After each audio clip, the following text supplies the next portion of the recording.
This tutorial focuses on instructional accommodations, the presentation type. I'm DJ Nicholson with Inclusivology, and if you've seen my previous video, Instructional Accommodations, the Basics, we're digging a little bit deeper into presentation type accommodations. So one of the things to remember most importantly about accommodations is they are changes in how a child is accessing information and demonstrates knowledge. So when children are learning, it is not imperative for them to always demonstrate knowledge in the same way as other students. So having accommodations for your child with a disability that has an IEP is going to help them be a little bit more flexible in how they're showing what they know. So accommodations allow a child to complete an assignment or show what they know in a different way. So it allows for a change in the length of time it takes to complete an assignment, the format in which an assignment is completed, the setting. Some adjustments can be made to scheduling or the way that they respond or how they present their knowledge. And that's what we're going to be taking a closer look at today. Accommodations also change how a child accesses information, demonstrates their learning, but it absolutely does not, an accommodation does not change the content, the instructional level, or the performance. So it's the expectation, even if a child has accommodations for learning and for instruction, the expectation is they're still working at that grade level, but the accommodations are just providing equity in how they're accessing the grade level curriculum. So accommodations in a nutshell are leveling the playing field and making learning accessible. So how are accommodations determined? So we're always going to look at the present level of performance for each child. It's going to vary depending on the child. And we're going to look at the barriers to accessing content. And it's important to remember that the barriers are environmental.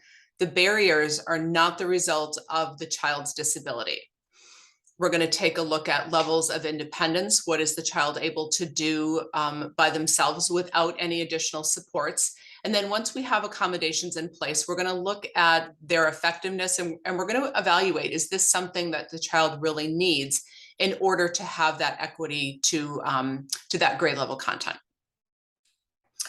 Accommodations can be adjusted and changed at any time, but it's important that we remember how they can be adjusted and changed. So accommodations are never changed based on someone's opinion. Accommodations are changed and adjusted based on data. The IEP team needs to reconvene. The IEP would then be amended, and then it's at that time that the accommodations are adjusted or changed. Parents, it's imperative too that you remember that you are an equal part of the IEP team, and so none of these decisions to change or adjust accommodations should be made without you. One of the most important things, and I think it's often overlooked, is how do we teach children how to use their accommodations? Accommodations are meant to provide equity. They're meant to level the playing field, but they're also meant to give students a sense of independence and confidence. So in order to show children how to use their accommodations, we want to make sure that we're teaching them how to do that. And we want to do that through explicit and systematic instruction. So when you're showing a child how to use their accommodations, you're going to model what it looks like first, so they can see you as the educator using the accommodation. You're going to support and guide them through how it would feel for them to use the accommodation. And then you're going to release them to do the work and the using of the accommodation themselves while you're there to support and to provide some feedback. So let's dig a little bit deeper into presentation type accommodations. And presentation type accommodations always indicate a change in how information is being received. So while there are many, many different types of presentation accommodations, we're going to take a look at 3 of the more common presentation accommodations, and we're going to take a look at what the barriers are. And so the barrier is always a barrier that's happening within the educational environment. The barrier is not the child or the disability. So if within the environment there's a difficulty in understanding what is read, we can use and we can accommodate the child's learning with graphic organizers, And those come in multiple different forms. If you're a teacher, you should be very familiar with graphic organizers. They come, like I said, many different formats. Students can create them themselves. You can get creative, or you can use a ready-made template. And I'll show you an image of some of those in a minute. You can use visual cues. So we can color code reading passages. We can highlight. There's traditional highlighters like this. There are also highlighting tape, all different kinds of creative highlighting materials out there. There's alternative formats. So you can show students material using diagrams. You can provide them with pictures in order to have that visual support in addition to the text that's being shown, and you can give them hands-on activities. And one of the most important things when we're considering children that struggle with comprehension, one of the pieces that they might be missing is a deeper knowledge of vocabulary. So when we take the time to preview and pre-teach some vocabulary and then take a look at what that new vocabulary is within a passage, sometimes we can help, accommodate learning that way, and it makes what they're about to read, it helps them make a little more sense of it because now they understand those higher level vocabulary words. So that's our first barrier. So here's a picture of some graphic organizers. These are very rough sketches, of course, but of course there's the famous, Venn diagram up there.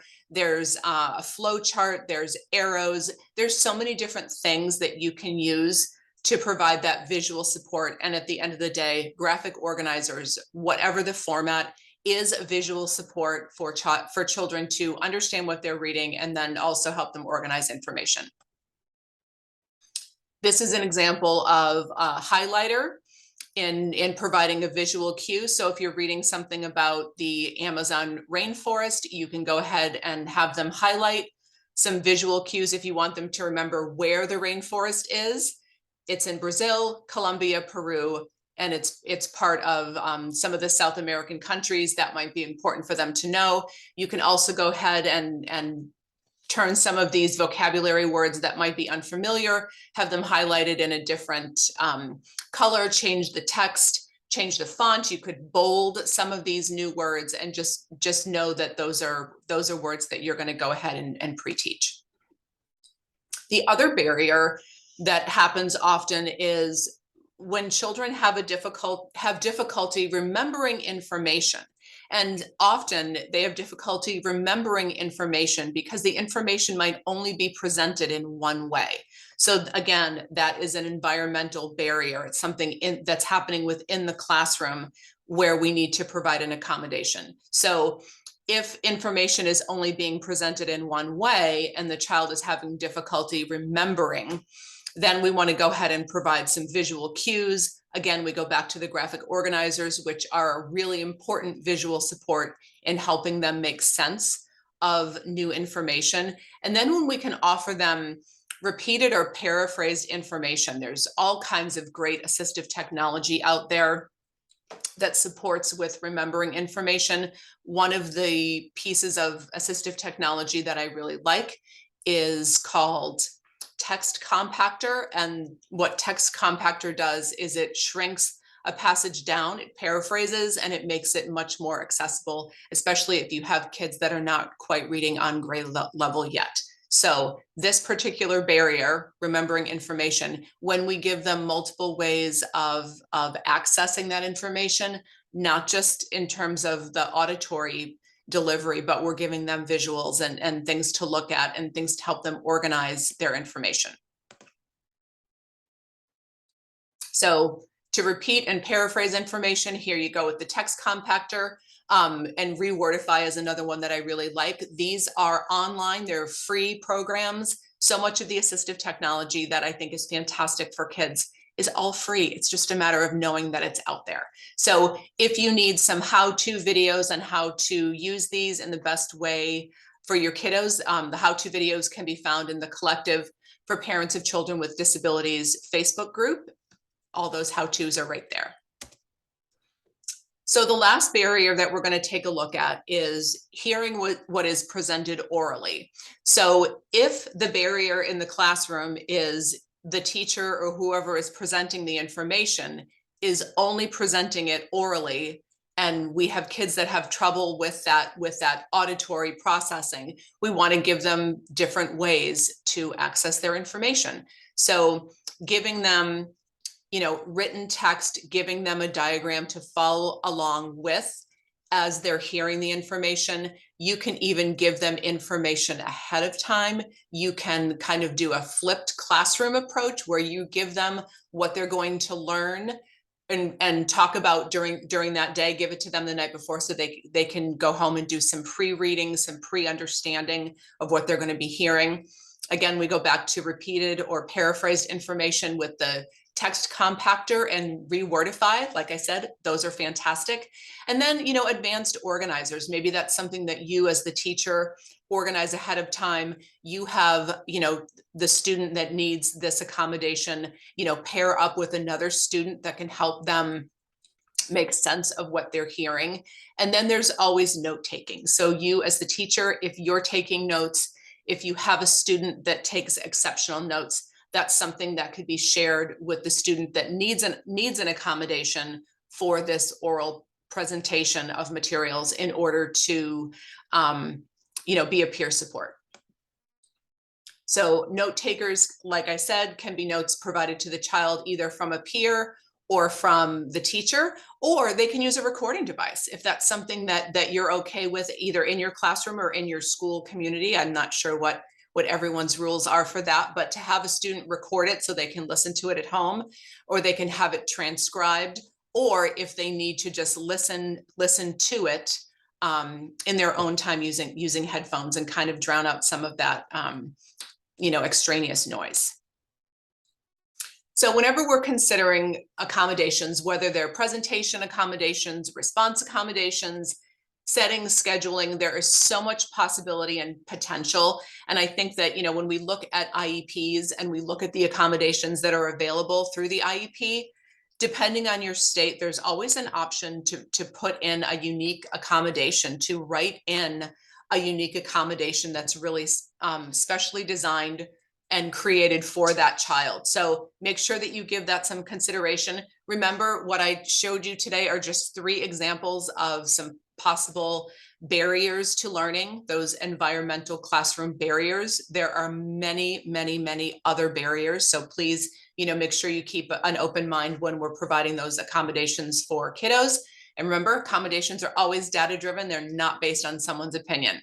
So if you would like more information, parents, if you need additional support for your kiddo, how they're interacting in school, how they're engaging, how they're getting access to instructional materials and their learning. I have a coaching program called The Empowered Parent, and you can find that at inclusivology.com. I also have a Facebook group called The Collective for parents of children with disabilities, where there's resources, information, question and answer sessions, and a speaker series that gives us a lot of maybe new and supportive information if you have a child with a disability or a learning difference. Thank you so much.